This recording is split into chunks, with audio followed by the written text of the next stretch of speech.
Lisa Larter, founder of LisaLarter.com, is a business consultant, social media strategist, and speaker. She works with businesses to maximize their profits and scale beyond their dreams using social media and relationship marketing.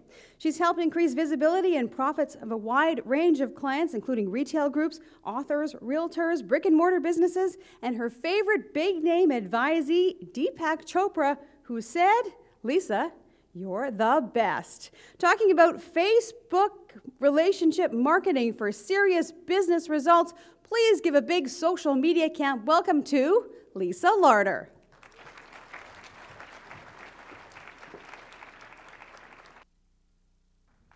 Good morning, everyone. Am I on? I'm on. Good morning.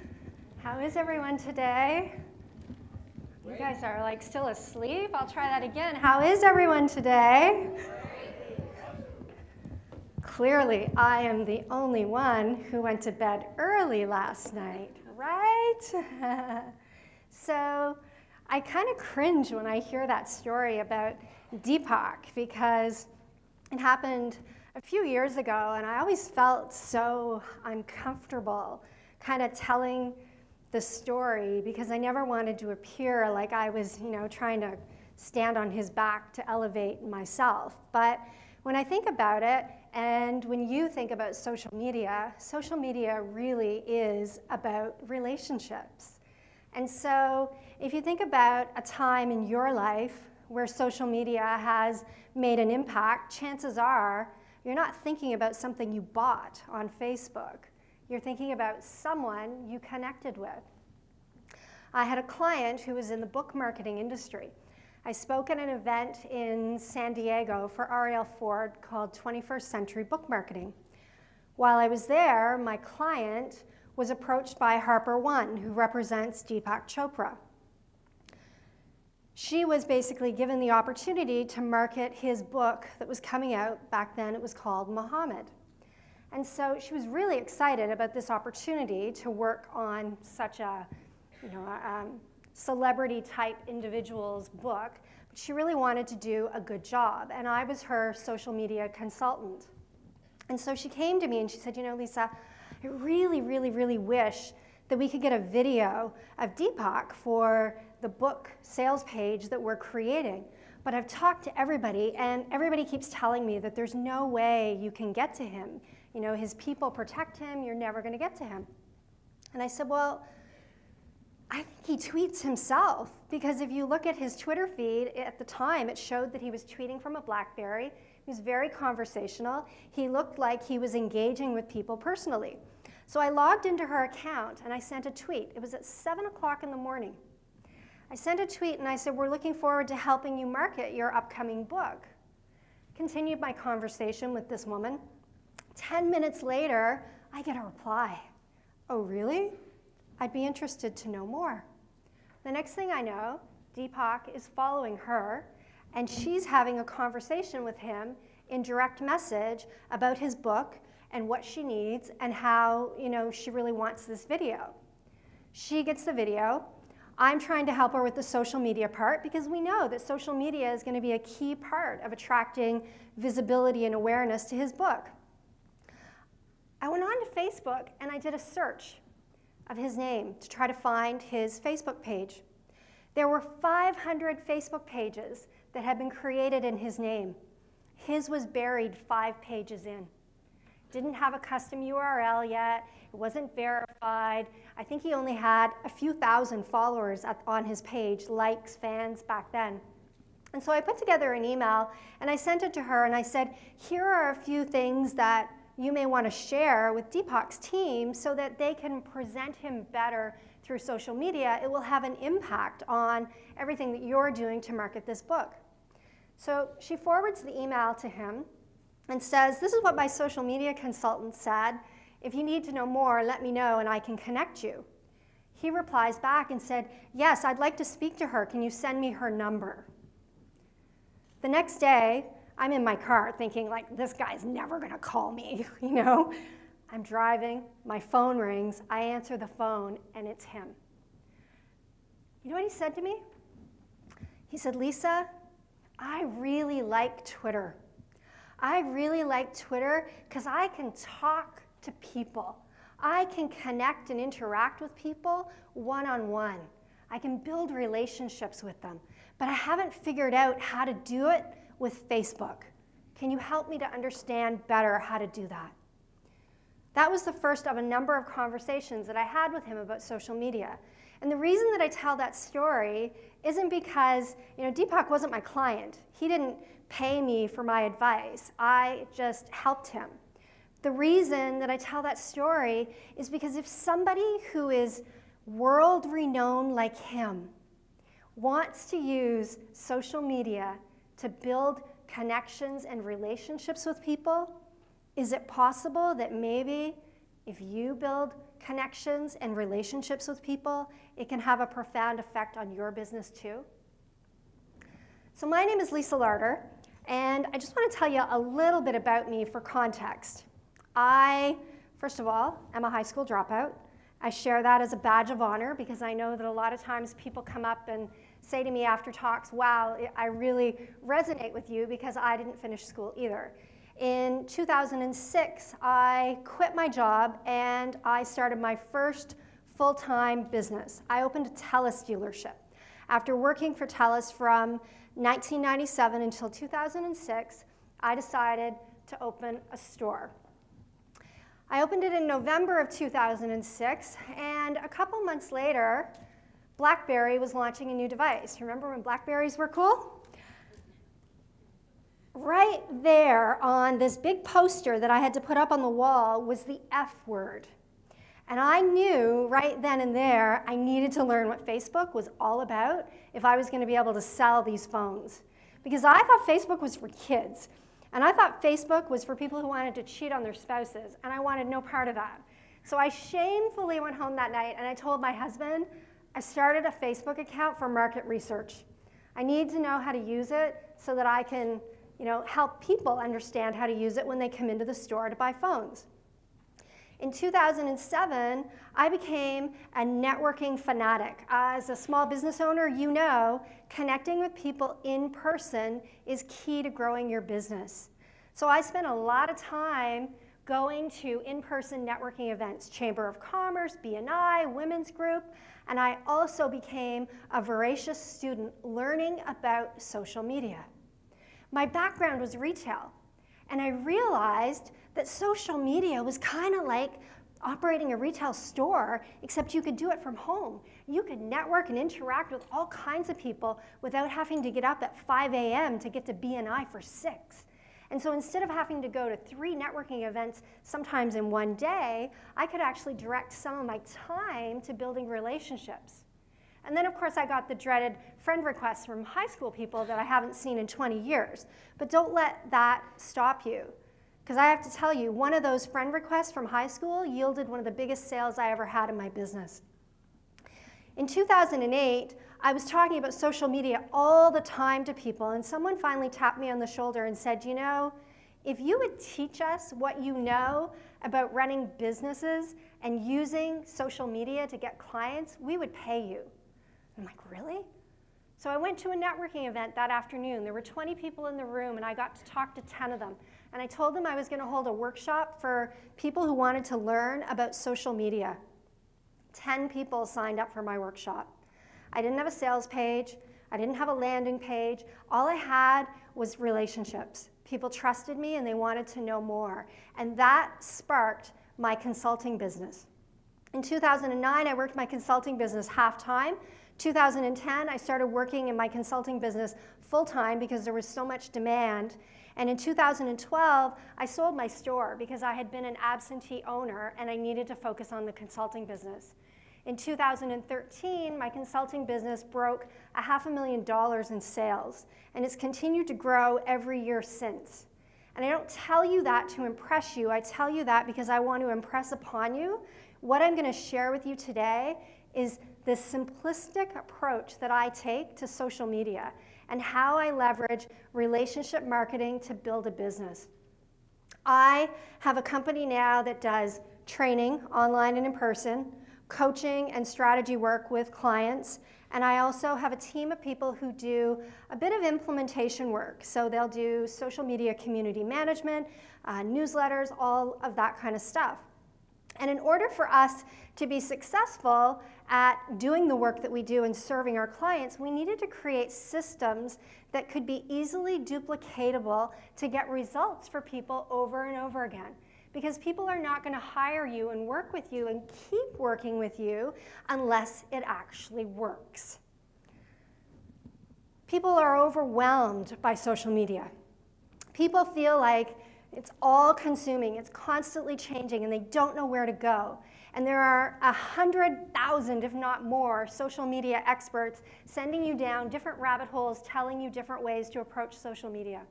I read an article on Facebook a few weeks ago that said the average person checks their mobile phone, different apps, email, Facebook, Twitter, social media, all of that stuff, 1,500 times a week.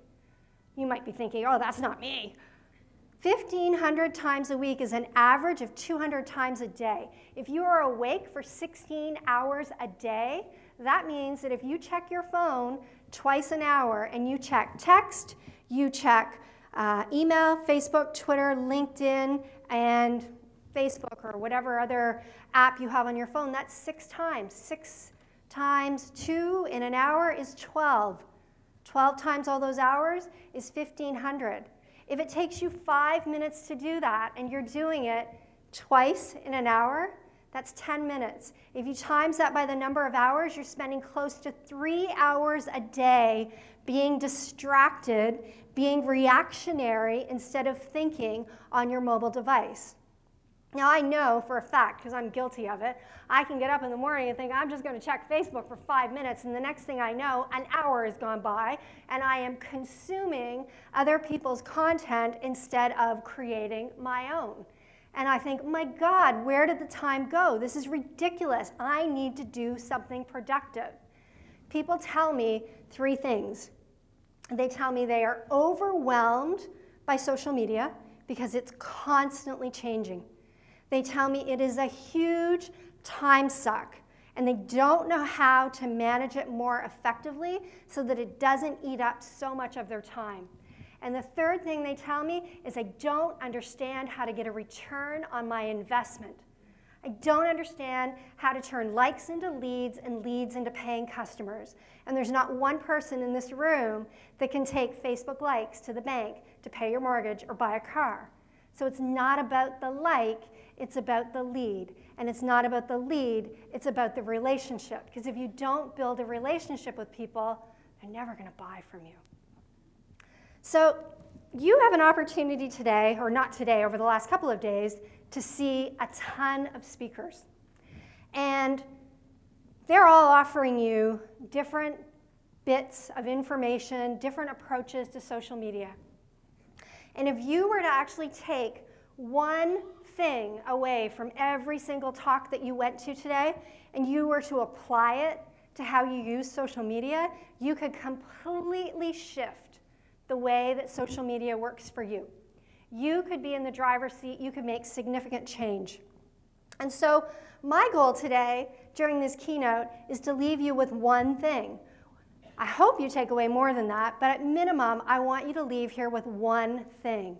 And so I thought, what is a metaphor that I could use to help people understand more about social media?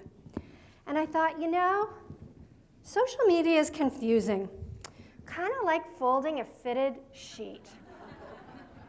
Now, for the ladies in the room, this is a no-brainer. I know you all know how to fold a fitted sheet. Maybe there's like a small percentage that don't know. But I own a house in Florida. We decided to rent our house this year. I had to buy 9 sets of bedding. If I didn't learn how to fold a fitted sheet, it wasn't all going to fit in the linen closet. So I went on YouTube and I searched, how do you fold a fitted sheet? And I saw that cute little white-haired lady that shows you, oh, you take this corner like this and this corner like that, and all of a sudden I end up with a big ball. Doesn't help me. So then I found this other video, and this guy in this other video said that he could teach me to fold a fitted sheet in under a minute.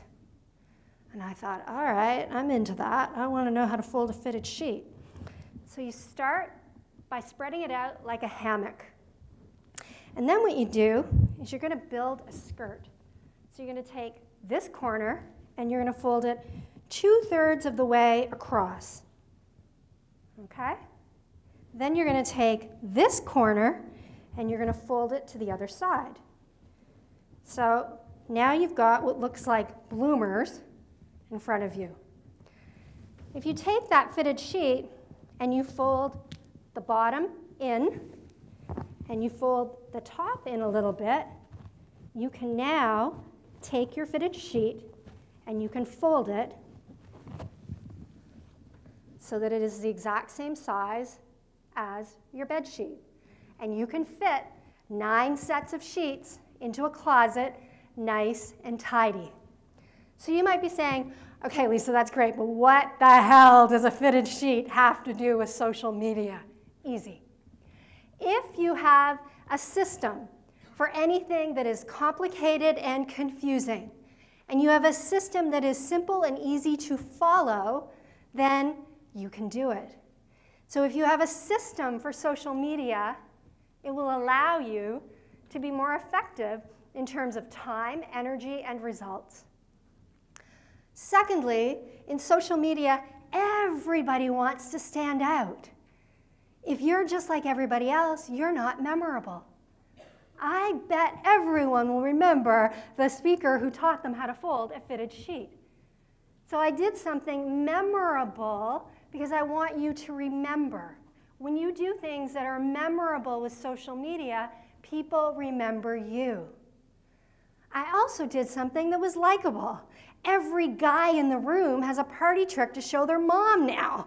And their mom's going to be like, oh my God, they know how to fold a fitted sheet. This is awesome. And for the small percentage of women who didn't know, they now have a really simple way to teach their husbands how to fold the sheets. So it's a win-win for everybody. You can thank me for that later. Lastly, what I did was helpful. I solved a problem that a number of people don't know how to do. I'm 45 years old. I just taught myself this year how to fold a fitted sheet. I've been sleeping in a bed for 45 years and didn't know how to fold a frickin' sheet. Now I know. So when you share things that are helpful to other people on social media and you make a difference, they remember you. And when you share things that are helpful and solve problems that they have, they want to do business with you. So I want to tell you a story about a client of mine. This was the picture he sent me a couple years ago when we started to work together. He had written a book. And this is the FedEx truck that delivered with the pallets of books that he wanted to sell. He didn't have a blog. He didn't have any social media. He didn't have an email list. He didn't really have any knowledge of online marketing or how he was going to sell books. But he had written, this was actually his 4th book. And he came to me after going through a bunch of book marketing people to try to find somebody who could help him move books. And he was just not convinced that they were going to help him because his book is about real estate and it was very specific, the niche that he was trying to reach.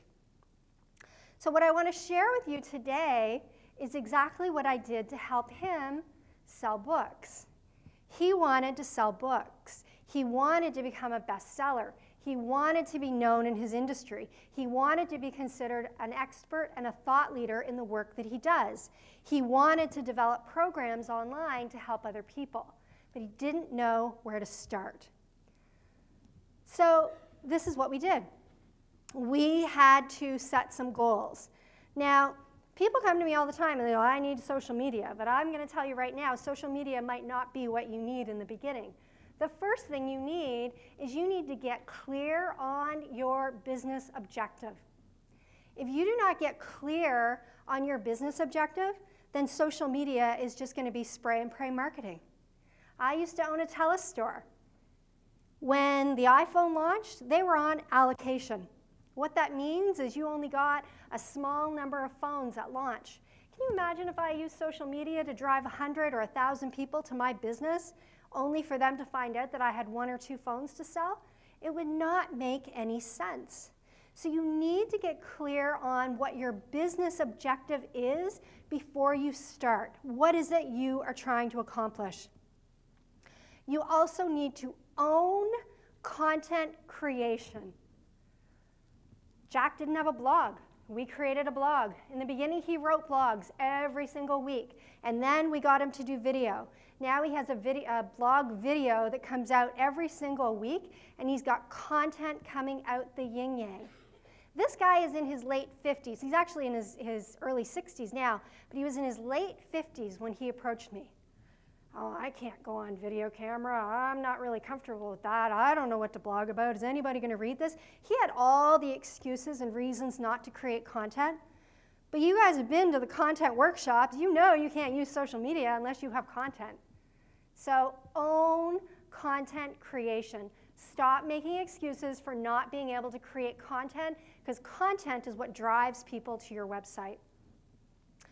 A, attract the right audience.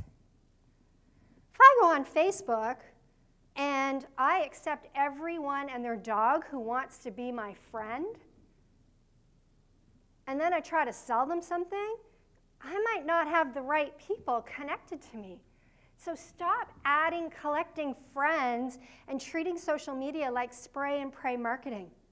When you get really clear on who your customer is and you attract the right customer to you, it makes all the difference in the world.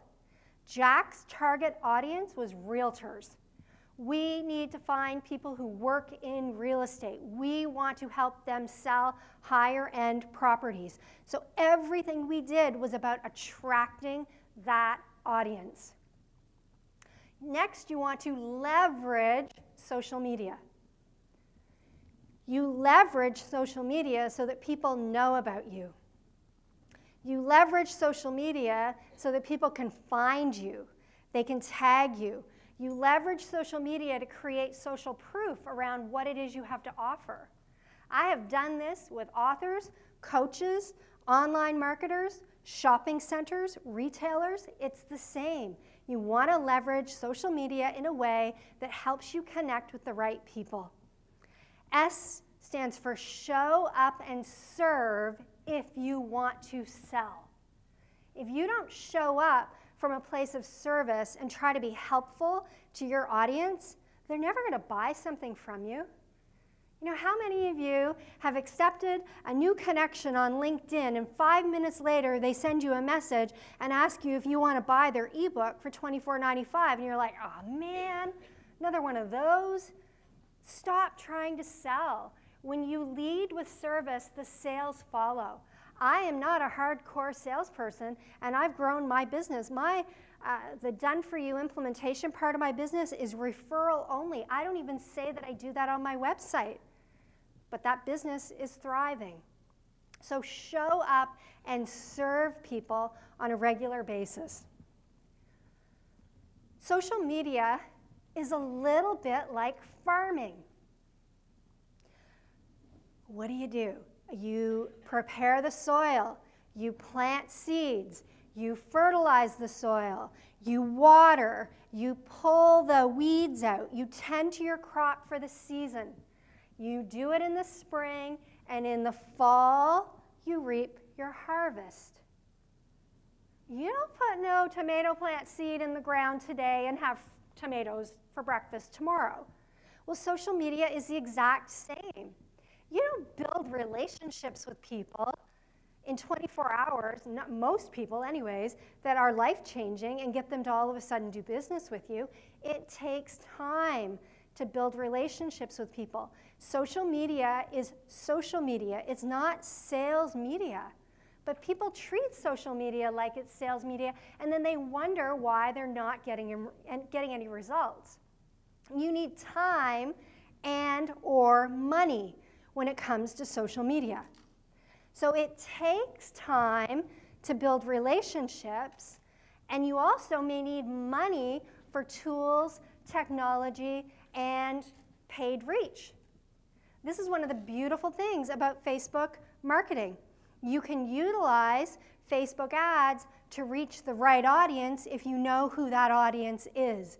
But if you don't know who that audience is, then you can spend a lot of money on Facebook ads and you might as well have flushed it down the toilet. Facebook ads are probably one of the most confusing things around.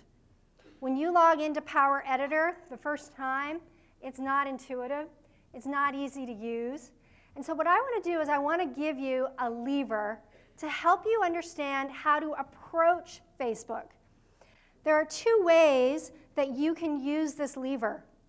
You can use this lever to connect with your audience organically, and you can use this lever as part of your tool for building out your ad strategy. My husband and I own a cottage in Nova Scotia, and we bought a little shed to store all of our stuff in, our patio furniture and propane tanks, this, that, and the other thing. And Home Hardware came and they delivered this little shed and they put it on 4 cinder blocks. But the shed wasn't level. And so this guy that we know, Jackie, he showed up that night and my husband said to him, yeah, I need to get a jack. I got to jack up the shed so I can put some, what do you call it, shims in to level it out. Jackie was like, oh, you don't need no jack. You just need a lever. So he went and he grabbed a 2x4 and he literally wedged it underneath the shed and he put a stack of wood blocks underneath the lever and he stood far back and he just pushed the lever like this and the whole shed lifted up. When you have the right lever, you can actually make it a lot easier to do the things that you want to do. So I'm going to teach you another acronym, and you guys might be thinking, okay, acronyms, like I like acronyms because they make it easy for you to remember what I am teaching you. So the first thing you need to remember in your lever is let others know you exist. People can't choose you if they're not aware that you even exist. If they don't know who you are and they don't know what your business is, they can't say, hey, I want to hire this person to do this thing for me because you're not even on their radar. So you can use Facebook ads to create an awareness campaign. You can set up a Facebook ad, basically set it and forget it so people are aware of you. And you can also show up on a regular basis. You ever go to a Facebook page and you notice that the person hasn't posted in like 90 days and you think, oh, maybe they're not in business anymore? If you are setting up a Facebook page, you're setting it up because you want people to be able to find you. So when you actually do things to let people know you exist, don't forget to check in and do things so they actually know you're still alive. The next thing you want to do with your content is you want to educate and entertain people. You know, I talked about being memorable. When you create content on social media, if you're doing the same thing as everybody else and it's boring, then it's not going to be great. It's the same thing when you create a Facebook ad. There are many pieces that go into a Facebook ad. So one of the things that we did for Jack is we ran ads to get people to register for a webinar that he was doing. You need a good headline, you need good copy, you need a really visually appealing image, and then you need a really good landing page. Because if people are clicking on your ad, but they get to the landing page and the landing page sucks, well, your conversion rate is going to be bad. So when you're creating content, whether to connect with people organically or through paid advertising, make sure that your content is something that is educational, it is entertaining, it's enlightening, it's something people enjoy consuming. You also want to be vibrantly visible. It's not enough for people to know you exist once. You are meeting people here for the first time this year. You're meeting them live in person in the flesh. You're sitting next to people, you're exchanging business cards, you're having conversations, and a year from now you're going to come back and you're going to see somebody and you're going to be like, I forget what your name is. You can't just be a flash in the pan. You need to be visible on a regular basis. And when I say vibrant visibility, I mean be positive. I met a guy at a conference a few years ago, and he was in the mobile app business. And seemed like a really nice guy. And, you know, he had all these ideas for mobile apps. And I thought, cool, I could probably send this guy some business. He could help some of my clients. And then one day I went on Facebook. Let me tell you, he was visible. He was using profanity out the yin-yang, and he was on his soapbox, and he had written this post on Facebook that was just super offensive. Be conscious of how you show up and what your visibility is about, because if you are having a moment and that is the visibility piece that you allow people to see, you can actually have a negative impact on your business. So it's not just about the ad that you've got running that is visible over and over again, it's about your own behavior. Because if you're running an ad and I see your Facebook page and I click over and look at what else you're doing, I'm going to see all the other stuff that you have there. So make it be a good experience.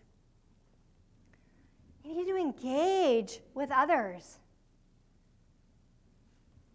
When somebody comments on your post, reply to them. If you know that you want to work with somebody or do business with somebody, you have an ideal client or you have a client, pay attention to them. You know what I do on Facebook? There's this little favorite button that you can use for friends. You know, when you're friends, if you click the little drop-down arrow on the friend thing, there's a star, and it's called favorites. Every single one of my clients, my private coaching clients and my done-for-you clients, are favorites. Do you know why? Because I don't want to forget about them. And I don't want to leave it to chance that I see what's going on with them. I want to engage with them because the relationship that I have with those people is really important. Everybody knows that it's much easier to do more business with people you already do business with than it is to attract new business. But we're all chasing new business, and we're not paying attention to the people that we do business with. We're not paying attention to the people who are demonstrating buying signals. Engage with your audience as much as you possibly can so that they know you care. And that doesn't mean that you have to check your phone 5 times or 12 times an hour to do that. Give people a reason to do business with you. That ties back to your content. You know, when I'm sharing things on social media, I have a private group on Facebook called Profit Primers. It's a free group on Facebook where I offer, you know, business advice, social media advice, tips around money mindset. I really try to help people increase sales and profits in their business. And I do this as a way to give back to my audience and to connect with people who are interested in what I'm sharing, but it's also a perfect platform for me to cultivate leads who want to do business with me. So give people a reason to do business with you. And then sell them something they need. Don't go trying to sell guys high-heeled shoes. You know, don't try to sell the wrong thing to the wrong person. Figure out what is the right thing that you should be selling right now. What is the first step? I mean, if you do business with me, it can be as inexpensive as a $24 ebook, and it can be as expensive as a $25,000 coaching program. I don't go on to Facebook and try to sell $25,000 coaching programs to people that I just met. You want to sell people what they need. You don't want to just be selling anything and everything to anyone. Because if you're always selling, you are going to end up repelling people instead of attracting people to do business with you. It sounds simple, but it's not. Because figuring out who that audience is and figuring out what their problems are and figuring out how you can solve the problem and what you can sell them and then building a relationship with them, that's not simple. It takes time. It takes thinking time. And if you are checking your phone 1,500 times a week and you're spending 21 hours a week being reactionary, then it's hard.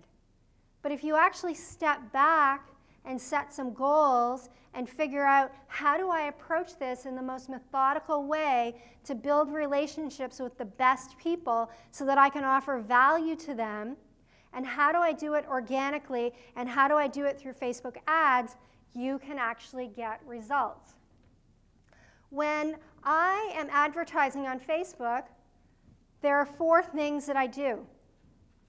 And they're very deliberately done depending on what my objective is. So one of my objectives is to increase awareness. Another of my objectives is to increase visibility. Another of my objectives is to generate leads. And my final objective is to sell things to people. Retargeting allows you to have Facebook ads show up in your newsfeed for people who were just on your website.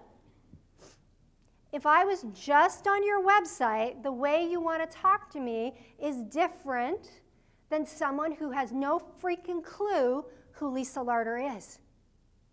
But what we're doing is we're clicking that boosted post and we're sending an ad out to everyone who likes our page and all of their friends, and then we're saying, well, I don't understand why it works, and I don't know why that person put that nasty comment on my post. Because you're not targeting the right people, and you're not leveraging tools in Facebook ads like retargeting. If someone is on your website, that is a clue. They are interested in something you are doing.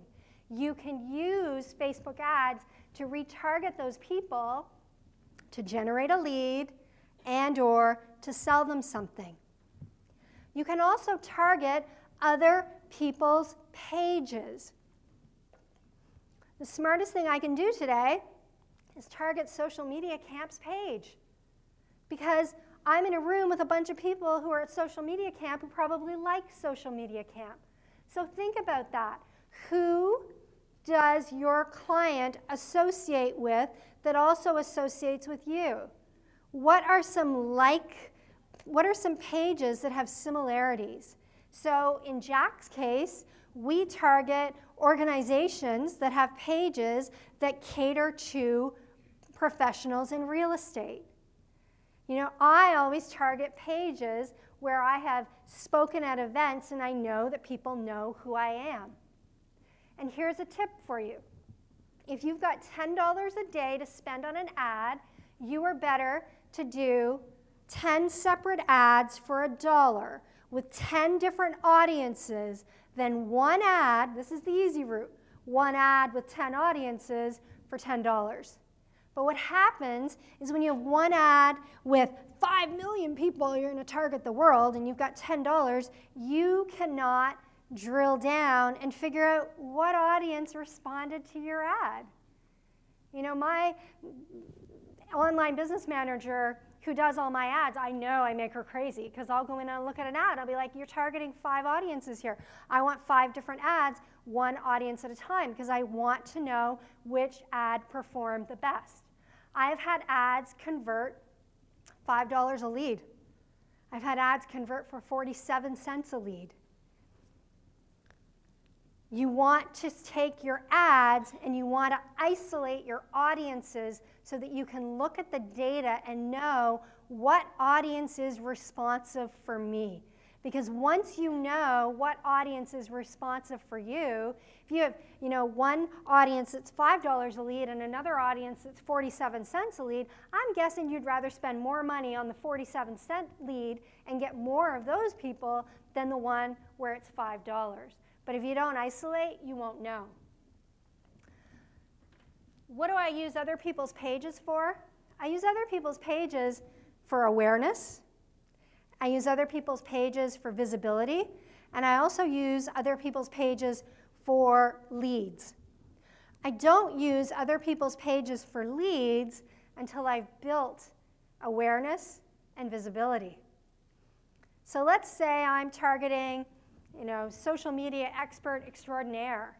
I'm not going to try to sell them something, their page, the people on their page right away, What I'm going to do is I'm going to offer really amazing content that educates and entertains them so they get to know me, like me, trust me, and I become memorable, and then I will target those pages to try to drive them into my sales funnel as a lead and sell something to them. But I'm not going to go out there and just lead with selling because I know that that's not going to work. The last thing you want to do with Facebook ads is you want to evaluate. And this is why you want to isolate and really pay attention to what's going on. I had set up an ad when I first started doing Power Editor. I set up an ad and I was getting really, really great click-through on my ad. But my conversion rate was about 30%. And I was paying about $2 per lead. And I thought, something seems wrong to me. Now, someone else said to me, well, 30% is actually pretty good. And I'm like, no, 30% to me sucks because if you are clicking on my ad, then my ad is working. The copy on the ad is actually converting because I'm getting a decent click-through. But where it's falling apart is when they get to the landing page, they're not actually entering their email address to sign up for the webinar or to do whatever the thing is that I have on that page. So I kept changing things up with that landing page. Still targeting the same audience, but I create a completely different landing page. My conversion rate went from 30% to 90%, and my cost per lead went to 47 cents. So if you don't evaluate each piece along the way, you can be throwing money into Facebook ads, and it's really no different than going to the casino and sticking money in the slot machine. You're not going to know whether or not you're going to win or not. You're guessing. And it doesn't have to be a guessing game. But if you want to stop playing the guessing game and stop playing the hopeful game, you need to go back into thinking mode instead of reacting mode. You need to get clear on what your objectives are and ensure that all of the activities that you are doing align with those objectives so that you can get the results that you're looking for. Otherwise, you are going to spin your wheels, you're going to continue to be overwhelmed, and you're not going to get the results that you're looking for. So what happened to that client of mine? Well, he went on to become an Amazon best-selling author in 9 different categories. His book reaches Amazon bestseller status on a regular basis now without even trying. He knocked Guy Kiyosaki, Rich Dad, out of the #1 spot when we were marketing his book. He has taken his list from 0 to thousands. I think he's probably got 7,000 to 8,000 people on his list now. He's got a huge social media reach. He now earns more royalty income per month off of just general book sales than what he pays me. And every time we launch one of his online programs, he generates tens of thousands of dollars in new business. But did it happen overnight? No. It took time. It took effort. It took trying things out, evaluating what was working, changing it up until we could figure out the right methodology. You can't do that when you're checking your phone 1,500 times a week and you're just trying to sell without building relationships and getting to know people. You know, social media is about relationship building. We all have a story about someone we met in terms of social media that's changed our life in some way. When I talked about that high school person who reached out to me when I owned my store, remember she sent me a friend request, and it had been 20 years since I'd seen this woman. And I'm looking at her going, I kind of remember the name, but I don't really remember the person. And I don't really know if I should accept her as a friend or not. That was back when, you know, adding people as friends was a little less liberal than it is today. And so I didn't accept the friend request a number of times, and eventually she came back again, and I accepted the friend request. And about a year went by, and I didn't hear from her. She didn't comment on any of my posts. I didn't comment on any of her posts. And then one day, I got a message in my inbox on Facebook. And it said, you own a TELUS store, don't you? The company that I work for has a TELUS account, and we need some help. Do you think you could help us? That message turned into a $15,000 sale for my business. At the time, it was the biggest sale that I had ever had in my store with one single client.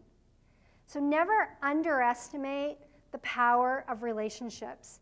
Never underestimate the power of relationships that you had 25 years ago.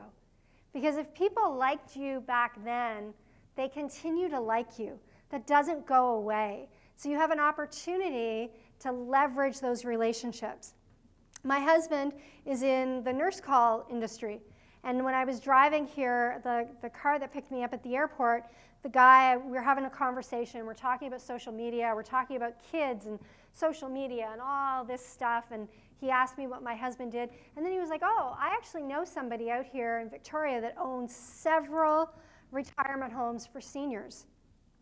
And when he dropped me off at the hotel, he pulled out a business card and he wrote his cell phone on the business card. He said, here, give this to your husband. And if he's interested in doing business out here, if he'd like to talk to my contact, I'm happy to connect him.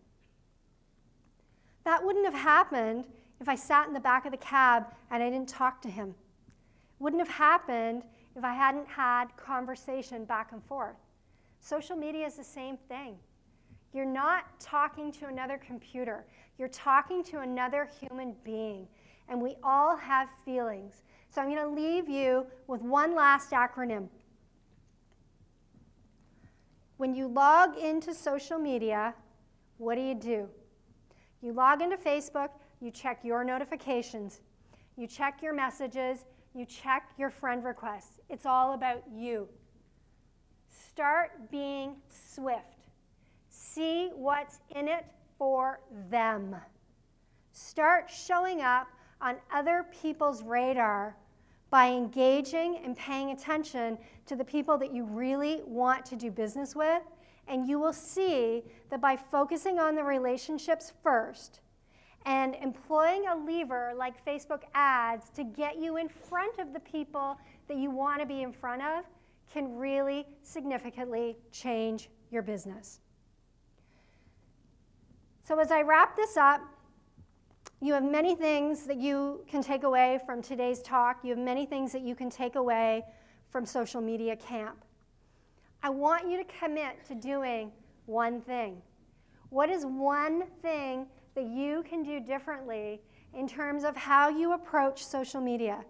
Maybe it's favoriting those clients that you're connected to on Facebook so that you can actually do a better job of engaging with them. Maybe it's figuring out who the right target audience is so that you can stop spray and pray marketing.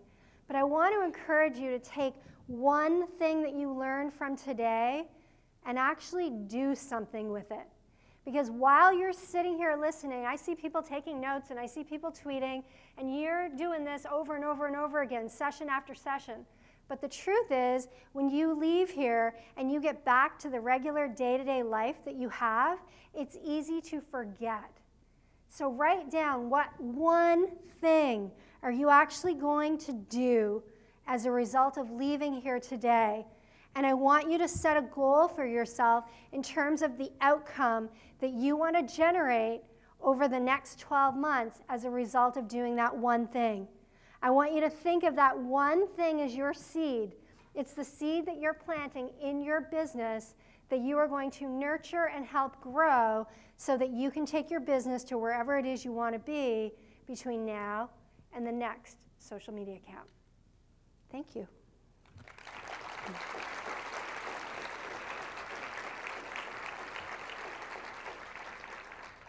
I think we still have some time left. So how are we for time, Paul?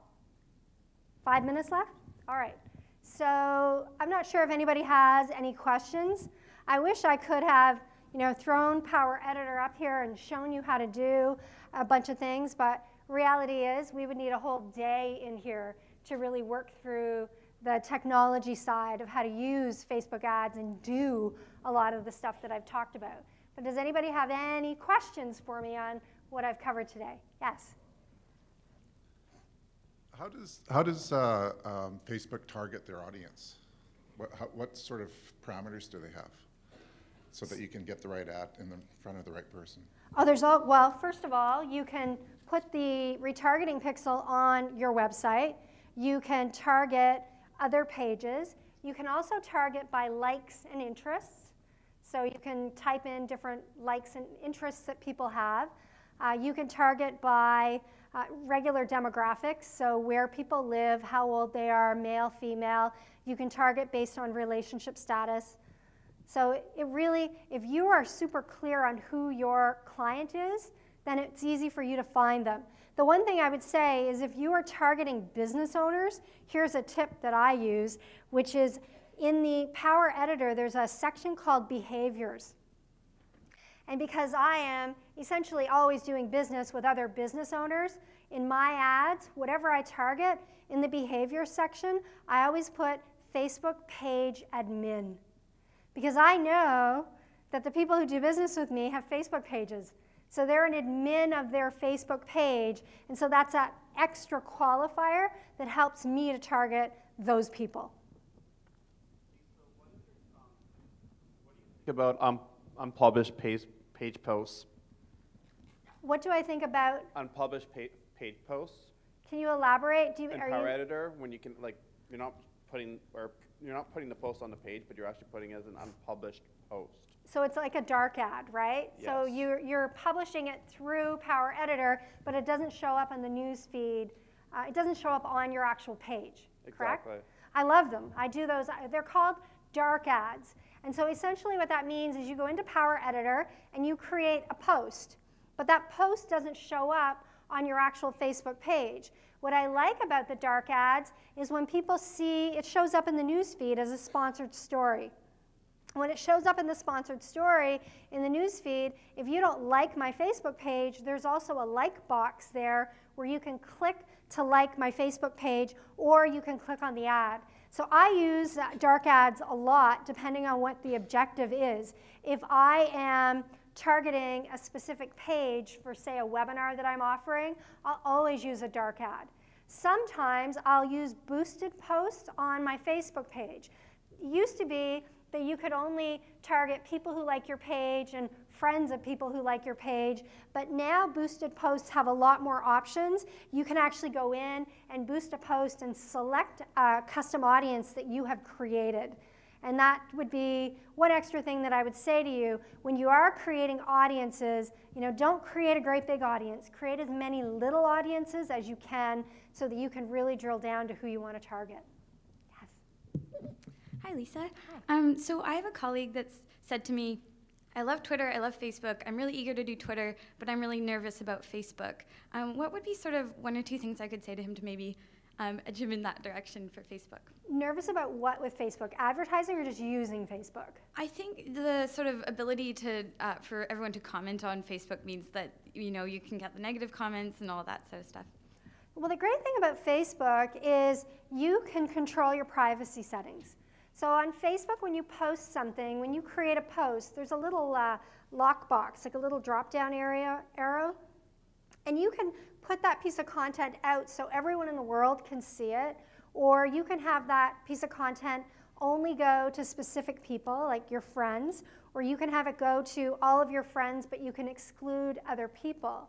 So I think that, what I would say to him is use it and put the content out there for the right audience until he starts to feel more comfortable with using Facebook.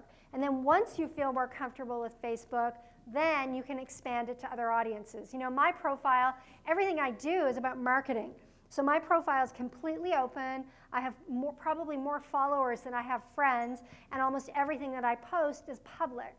But you want to make sure that what you're posting in public is something that you want for public consumption. So you want to be smart about what you post. All right, so I was just given the 1 minute time. Do I have time for one more, or do you want me to wrap up? I can take one more. And I'll stick around for a bit, too, if people have questions. I'm still here today. So along that line, we work in recreation. So we have all kinds of different paths. So there's fitness, there's kids programs, there's a wide variety. How do we put out posts that are relevant, that aren't going to piss people off that don't want to hear constantly about one stream or one area? Well, you might want to consider having multiple pages. You might want to have different pages for different interests, or you might want to play around with Facebook ads. The thing with Facebook pages today is unless your content is really good, chances are the percentage of people who are actually seeing what you put out there is relatively small. So I wouldn't be so concerned about taking over somebody's news feed, because on your Facebook page you're going to see how many people actually saw the post. So chances are it's less than 5%. If you've got more than 5% of people seeing your organic content, you're doing a really good job. Because most of the people that I talk to, they're lucky if they've got 1, 2, or 3%. But a strategy that I haven't actually tested, but I've heard a lot of marketers are using, is they're creating multiple pages for their business for different types of content. And then let's say you post on page A, well, page B comments and shares, and page C comments and shares, and they kind of interact with each other. And what happens is you're trying to trick the Facebook newsfeed into thinking that you're getting more visibility on certain posts so that you end up with more visibility in the newsfeed. So if you have different streams in recreation, one is swimming, one is biking, one is this, one is that, you might have one overall page, but you might want to have some subsections where you can post content that is specific, and then have those pages featured on your primary page and have them kind of bounce off of each other to get more visibility in the newsfeed. All right, well, thank you so much. I love being here. I love Victoria. I have to tell you, my husband and I sold our house last year and moved to Nova Scotia after I was out here, because it was just so beautiful to be out here in Victoria. And if I could build a house for the same price out here, I would have moved here. So thank you all. It's great to be here. Lisa Larter, everyone. Thank you so much, Lisa.